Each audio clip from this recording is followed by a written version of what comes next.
bahkan teman-teman kami yang baru hadir di tempat ini Tuhan, biar Engkau sampaikan di tempat ini dengan selamat tanpa kurang suatu apapun. Dan kami tahu Bapa, ketika kami menyembah Engkau ada roh yang tidak senang Tuhan. Saat ini kami ikat lompatan cuma segala roh kebencian, roh yang mengganggu ibadah saat ini hanya di dalam nama Yesus, di dalam nama Yesus. Terima kasih Bapa, dan kami mulai ibadah kami hanya di dalam nama Tuhan Yesus. Kami berdoa, haleluya, amin. Masih tetap berdiri saudara, kita makan pujian kita anak Allah.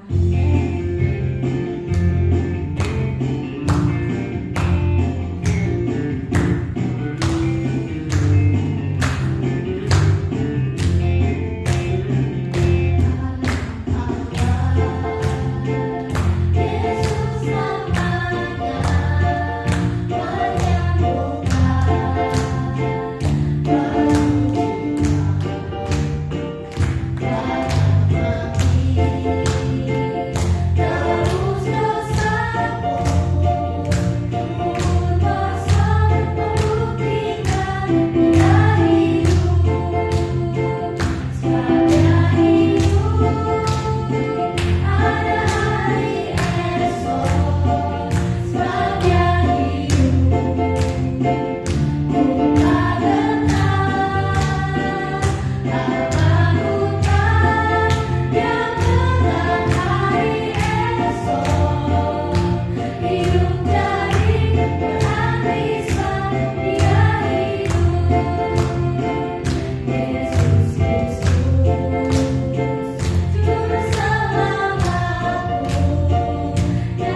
kita mau sama-sama belajar gimana sih cara kita menyelesaikan masalah yang kita hadapi itu dengan beriman dan percaya kepada Tuhan.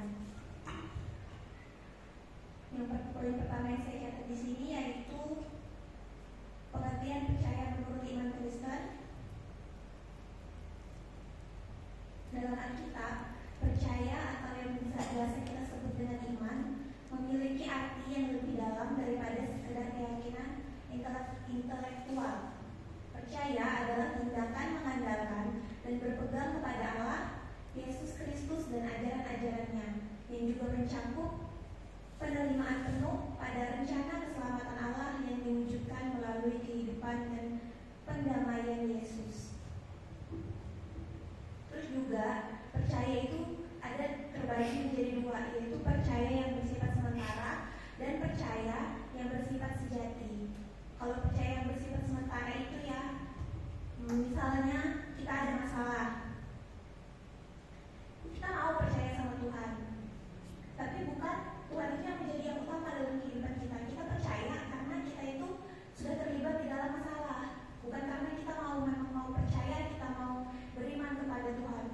Motivasinya apa? Motivasinya karena ikut-ikutan, karena sudah nggak ada jalan lain. Anggapannya ya Tuhan itu opsi terakhir lah untuk kita percayai, karena kita sudah nggak punya nih, kita sudah kehabisan jalan kita sendiri, kita sudah kehabisan pencarian kita sendiri.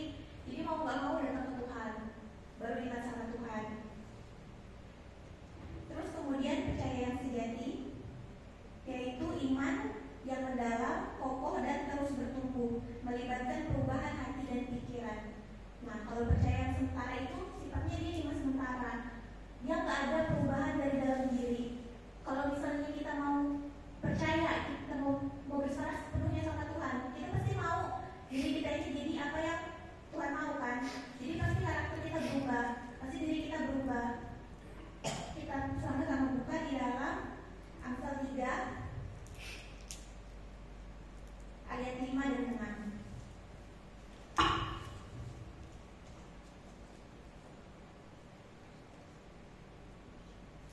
Amsal 3 ayat 5 dan 6. Saya bacakan. Percayalah kepada Tuhan dengan segenap hatimu, dan janganlah bersandar kepada pengertianmu sendiri. Akuilah Dia dalam segala lakumu, maka Ia akan meluruskan jalanmu. Di sini Tuhan mau supaya kita itu percaya kepada Tuhan dengan segenap hati, bukan dengan setengah-setengah, bukan sementara. Tuhan mau ada masalah, nggak ada masalah, kita baik-baik atau kita sedang nggak baik-baik aja, Tuhan itu mau kita percaya sama Tuhan, apapun itu dalam kehidupan kita. Kalau yang sekarang kan ada yang udah kelas 12 pasti sedikit banyaknya ada yang khawatir, atau ada yang kelas 9, atau yang kelas 6 yang mau dekat kelulusan lah, pasti khawatir gimana sih nanti aku mau melanjutkan ke jenjang pendidikan yang berikutnya, kira-kira aku bisa nggak ya masuk keterima di tempat yang aku mau. Nah, Tuhan itu mau dari kita yang anak-anak muda ini mulai belajar percaya kepada Tuhan dari hal-hal yang kecil dalam kehidupan kita, apapun itu. Jangan ketika baru kita ada masalah, kita diguncang sesuatu hal, kita baru datang lari ke Tuhan kalau sudah nggak ada penyelesaian dari yang lain. Kemudian kita bisa lihat contohnya ada pada Abraham. Kita lihat di dalam Kejadian 15 ayat yang ke-1 sampai ke-6.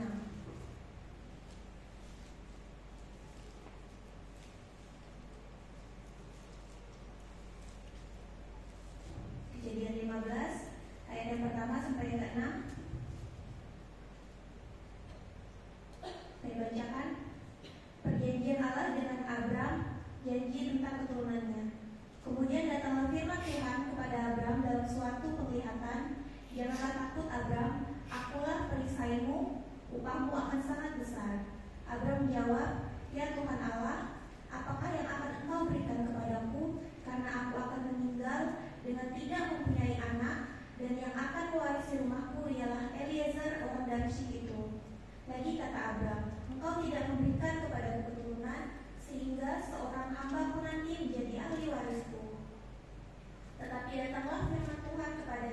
demikian. Orang ini tidak akan menjadi ahli warismu, melainkan anak kandungmu, dialah yang akan menjadi ahli warismu.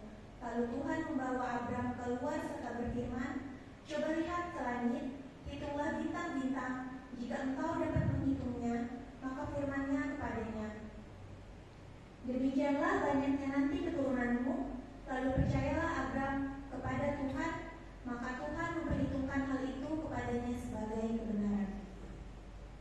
Artinya apa di sini? Kalau kita mau percaya kepada Tuhan, kita dibenarkan sama Tuhan. Dibenarkan itu bukan berarti kita melakukan sesuatu yang baik, bukan karena perbuatan kita secara pribadi, tetapi itu semua karena Tuhan yang memberikannya kepada kita. Kita di sini dituntut untuk percaya, bukan karena kita sudah melihat apa yang Tuhan kerjakan di dalam kehidupan kita, tapi justru karena kita belum melihat apa yang Tuhan kerjakan dalam kehidupan kita itu, Tuhan mau kita beriman. Jadi kita mempunyai kepercayaan kepada Tuhan itu bukan karena kita sudah melihat hasilnya, tapi karena kita belum melihat apapun yang menjadi hasilnya nanti itu urusan Tuhan. Yang penting kita sudah mau percaya, kita sudah mau menyerahkan apapun itu kepada Tuhan. Di sini Abraham dijanjikan untuk mempunyai keturunan. Dia harus menunggu dengan sabar, dia percaya sama Tuhan. Bahkan setelah dia diberikan anak sekalipun, Tuhan memerintahkan kepada dia untuk mengorbankan anaknya. Tapi dia tetap setia, dia tetap taat, dia tetap percaya kalau Tuhan itu punya rencananya. Dan pada akhirnya kan Tuhan punya rencananya dan Ishak tetap diselamatkan. Tuhan memberikan korban anak domba lain untuk sebagai ganti Ishak yang dikorbankan saat itu. Kemudian poin yang kedua, mengapa percaya itu penting? Yang pertama, percaya atau iman adalah dasar hubungan kita dengan Tuhan. Kita buka di dalam Daniel 3 ayat 16 sampai 18.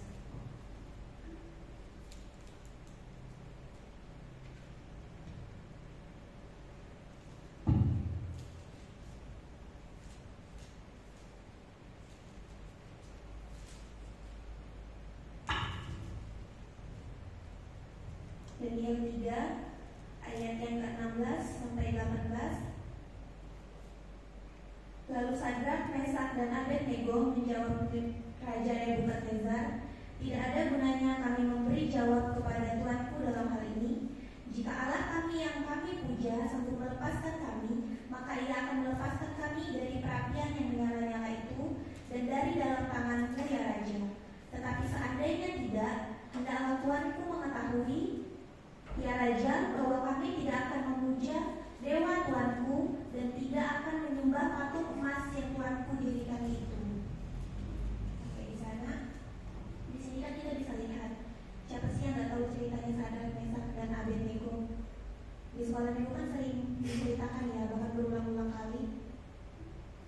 Di sini mereka mau percaya sama Tuhan, walaupun mereka belum punya kepastian nih Tuhan bakal menyelamatkan mereka atau enggak dari perapian itu.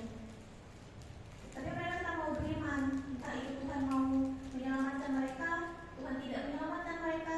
Mereka gak akan menyembah kepada patung yang dibuat oleh Raja Nebukadnezar. Itulah iman yang Tuhan mau daripada kita. Karena tanpa iman kita tidak dapat dibenarkan, yang artinya kita tidak berkenan di hadapan Allah karena kita tidak menyenangkan hati Tuhan. Kita buka lagi di dalam Ibrani 11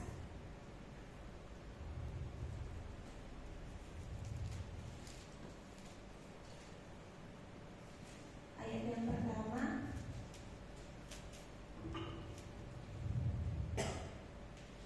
Saksi-saksi iman. Iman adalah dasar dari segala sesuatu yang kita harapkan dan bukti dari segala sesuatu yang tidak kita lihat. Jadi kita bisa percaya kepada Tuhan itu kalau kita punya iman. Kalau kita nggak punya iman, bagaimana kita mau percaya kepada Tuhan sedangkan kita ini nggak bisa melihat Tuhan kan? Itu yang Tuhan tekankan. Di sini iman adalah dasar dari segala sesuatu yang kita harapkan. Jadi Tuhan itu mau kita percaya dulu, kita beriman dulu. Kita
ayat yang ke-11.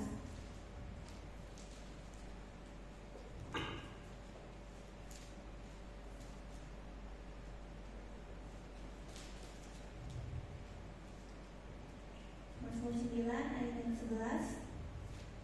Orang yang mengenal namamu percaya kepadamu, sebab tidak kau tinggalkan orang yang mencari engkau, ya Tuhan. Sekali lagi, orang yang mengenal namamu percaya kepadamu, sebab tidak kau tinggalkan orang yang mencari engkau, ya Tuhan. Itu artinya, orang yang mengenal nama Tuhan itu percaya kepada Tuhan. Kalau kita nggak percaya sama Tuhan, berarti kita nggak mengenal Tuhan dong. Terus yang selama ini kita akui sebagai Tuhan kita siapa? Iya kan? Tuhan itu mau kita dari sejak kita muda ini kita percaya sama Tuhan dalam hal apapun. Ya dalam hal kehidupan kita sehari-hari lah, dalam kehidupan anak-anak sekolah. Kan selalu ada aja tuh masalah di dalam sekolah, entah apapun, entah sama guru atau sama teman atau dimanapun kita berada berorganisasi. Jadi yang Tuhan tekankan di sini itu kepercayaan, iman kita kepada Tuhan. Bahkan iman kecil, iman sebesar biji sesawi aja Tuhan berharga banget di mata Tuhan. Kita nggak bisa menilai diri kita, tapi Tuhan yang menilai kita. Orang lain yang mungkin bisa menilai kita, orang lain bisa mengoreksi kesalahan kita. Tapi apakah benar kita salah di mata Tuhan? Kan belum tentu. Kita kan gak bisa membaca hatinya Tuhan. Bahkan gak ada yang tahu kan tujuan Tuhan itu apa dalam setiap kita masing-masing. Tuhan punya rencananya masing-masing. Mungkin emang gak kelihatan sekarang, kayak flat-flat aja gitu, gak ada perkembangannya. Tapi disitulah kita berproses. Tuhan mau lihat kepercayaan kita sama Tuhan, Tuhan mau lihat iman kita sama Tuhan. Gimana sih cara kita sebagai anak-anak muda ini menyikapi kehidupan dan lingkungan kita sehari-hari? Gimana cara kita membawa diri kita? Kemudian yang ketiga, percaya membawa kita kepada berkat rohani dan hidup yang kekal. Kita buka dalam Yohanes 6.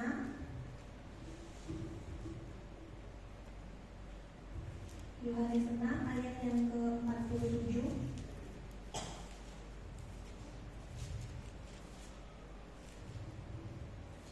Demikian bunyi firman Tuhan, aku berkata kepadamu, sesungguhnya barang siapa percaya ia mempunyai hidup yang kekal.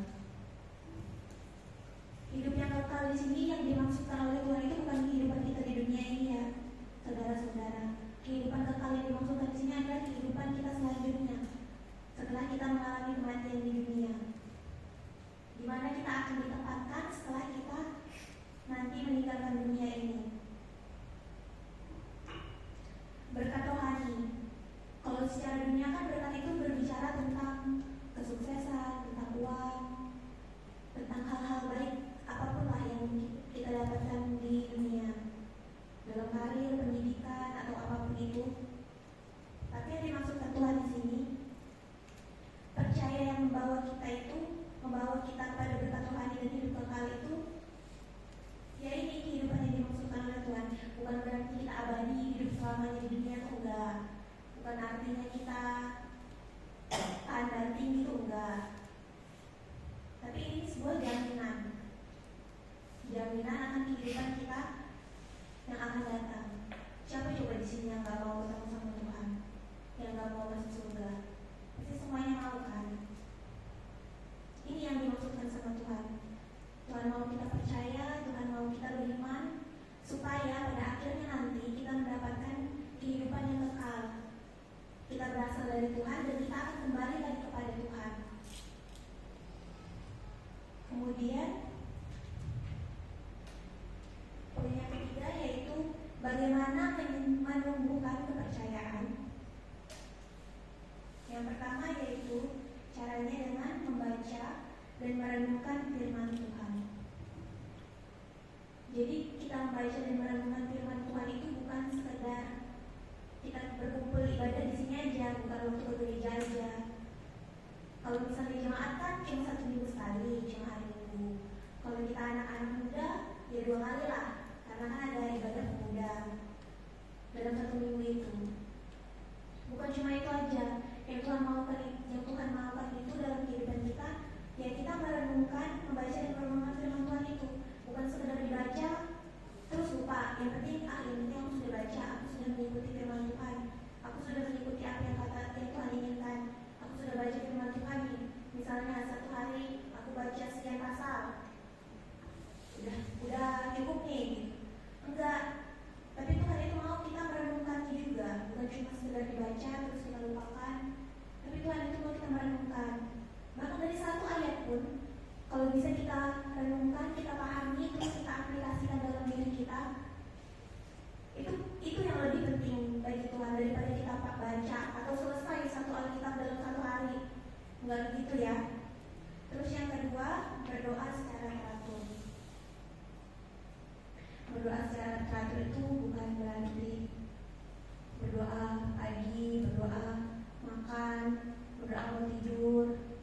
Lebih dari itu ya, doa yang sebenarnya itu bisa kita lakukan kapan aja. Bahkan di saat kita pergi sekolah sekalipun, atau saat kita jalan sekalipun, kita ngumpul sama teman-teman sekalipun, kita bisa tetap berdoa. Karena doa yang sebenarnya itu bukan hanya doa secara tubuh kita fisik ini.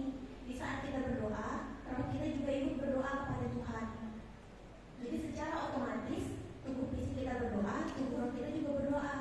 Bisa juga tubuh fisik kita sedang tidak berdoa, tapi roh kita berdoa. Doa yang Tuhan mau itu bukan kita meluapkan semuanya kita. Oh Tuhan, aku benci sama dia, aku marah sama dia. Kenapa dia jahat sama aku, padahal aku sudah baik sama dia. Bukan begitu yang Tuhan mau. Tuhan mau itu kita menyembah, menyerahkan semuanya kepada Tuhan. Bukan kita isinya tuh doa dari awal sampai akhir, isinya ngadu semua. Misalnya dalam 1 hari, sering memang berdoanya.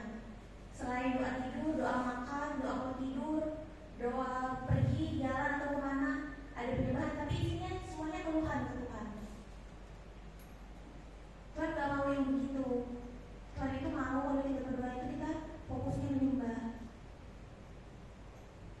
Kita memuji Tuhan, kita menyerahkan semuanya kepada Tuhan, kita bersyukur, kita berterima kasih. Apalagi yang namanya bersyukur, itu paling berat banget. Mungkin kita bisa bersyukur kalau kita lagi dalam keadaan senang, kita dalam keadaan baik-baik aja, kita dalam keadaan berkelimpahan. Tapi coba sebaliknya, kalau kita dalam keadaan yang tidak baik-baik aja, kita lagi ada masalah, apakah kita masih bisa bersyukur? Apakah kita masih bisa tertawa di depan orang? Atau malah mukanya ditekuk, mukanya bengkok? Padahal orang itu gak ada salah sama kita, tapi karena kita sudah bawa kejengkelan di dalam hati, jadinya melihat orang pun rasanya malas. Enggak ya. Tuhan itu mau iman dan kepercayaan kita itu juga menimbulkan perubahan karakter dari dalam diri kita. Karena kalau kita nggak berubah, kita nggak akan bisa percaya dan beriman yang benar kepada Tuhan. Sekalipun kita sudah beriman, sekalipun kita sudah percaya, tapi kalau kita simpan untuk diri kita sendiri, kan sia-sia jadinya. Kalau cuma di mulut aja. Kemudian yang ketiga, melakukan tindakan iman yang nyata. Itu tadi yang saya maksudkan. Kalau kita sudah percaya, kita sudah rajin ke gereja, rajin baca firman Tuhan, merenungkan firman Tuhan, tapi kalau kita nggak berubah, kalau tidak kita aplikasikan dalam kehidupan sehari-hari, ke orang-orang di sekitar kita kan sama aja. Berarti itu kita makan sendiri. Firman itu nggak bisa menyebar ke orang lain, kan jadinya nggak berguna. Sedangkan firman Tuhan kan sebelum Tuhan terangkat ke surga itu, Tuhan mau semua bangsa itu menjadi murid Tuhan, menjadikan semua bangsa muridku dan baptiskan mereka di dalam nama Bapa. Mungkin sekarang kita melihat, oh ini masih kecil, kalau aku masih sekolah, atau kalau pelayanan, oh pelayananku begini-begini aja. Jangan lihat yang sekarang ya, kita itu lihat yang nanti. Tuhan itu lihat kesetiaan kita, Tuhan itu lihat iman kepercayaan kita. Kalau dari hal-hal yang kecil yang dipercayakan kepada kita, kita sudah memegang sudah bertanggung jawab, apalagi hal-hal yang besar. Karena semua itu berproses dari yang paling bawah. Air aja terisi dari yang paling bawah. Gak ada kan air yang terisi dari yang paling atas dulu. Air kan selalu ngalir ke bawah tuh, mengisi tempat-tempat yang kosong dulu. Sebab iman tanpa perbuatan hakikatnya adalah mati. Berarti kalau kita nggak mengaplikasikan iman yang kita punya itu, berarti iman kita mati. Kalau kita mati, kita nggak akan berkembang. Itulah yang membatasi kita, yang membatasi pelayanan kita, yang membatasi kerohanian kita. Kita takut, kita nggak ada yang menyayangi kita. Padahal Tuhan maunya kita bertumbuh sama-sama. Kemudian yang terakhir, yaitu bergantung pada penyertaan Tuhan dalam setiap aspek kehidupan. Kembali lagi kepada penyertaan, bergantung kepada Tuhan. Bergantung berarti percaya. Percaya kalau Tuhan itu punya rencana dalam kehidupan kita. Meskipun sekarang kita kelihatannya kayak di bawah sekali, gak sama seperti kehidupan orang-orang. Berbeda lah, sampai ada muncul keinginan, kenapa aku seperti ini ya, aku juga mau berkembang.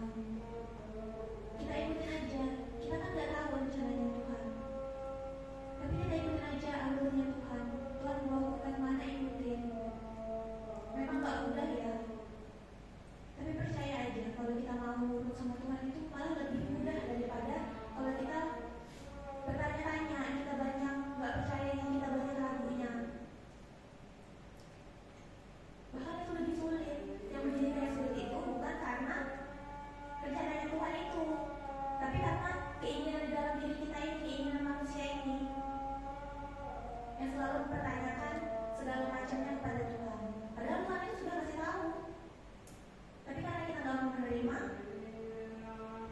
jadinya kan makin sulit. Jadinya menimbulkan kesulitan bagi diri kita sendiri. Jadi kesimpulannya pada malam hari ini, Tuhan mau kita semua anak-anak muda, terutama yang lebih kecil ini, Tuhan mau kita percaya, Tuhan mau kita beriman kepada Tuhan. Dari hal-hal yang terkecil sekalipun, Tuhan itu mau kita menjadi berkat bagi orang lain.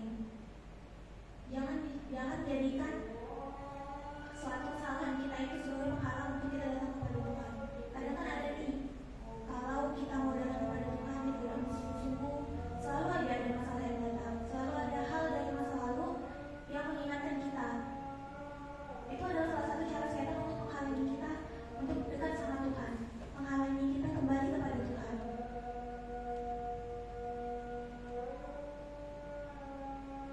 Bahkan iman sebesar biji sesawi sekalipun itu bisa melakukan hal-hal yang luar biasa. Tuhan mau dari kita yang masih kecil-kecil ini itu nanti menghasilkan suatu hal yang luar biasa. Tuhan itu bukan memilih orang yang benar, Tuhan itu bukan memilih orang yang sudah sempurna. Enggak, Tuhan itu memilih orang yang salah, orang yang mau berubah, orang yang mau memulai semuanya dari